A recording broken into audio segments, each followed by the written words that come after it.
Mengawali berita pertama, pemirsa, Wali Kota Palembang memastikan setelah proses pengecoran rampung, pihak Dinas Perhubungan dan Kepolisian diminta untuk menerapkan pemanfaatan kantong parkir Terminal Karya Jaya secara maksimal.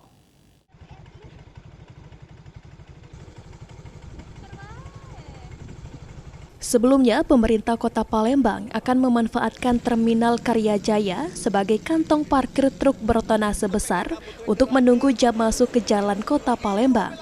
Pada pukul 21.00 waktu Indonesia Barat hingga pukul 6.00 waktu Indonesia Barat, sesuai dengan Perwali nomor 26 tahun 2019.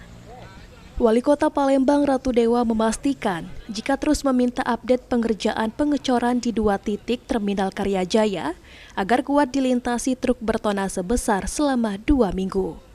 Setelah proses pengecoran rampung, pihak Dinas Perhubungan dan Kepolisian diminta untuk menerapkan pemanfaatan kantong parkir Terminal Karya Jaya secara maksimal bagi truk bertonnase besar sebelum masuk ke jalan Kota Palembang.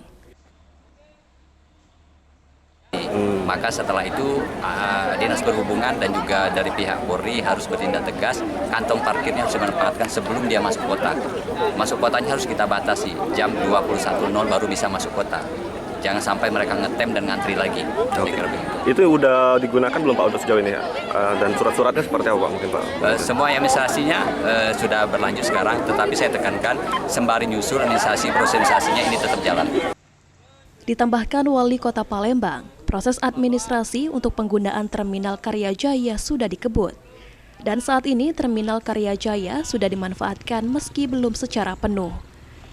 Terminal Karya Jaya diperkirakan bisa menampung sekitar 150 unit truk bertonnase besar.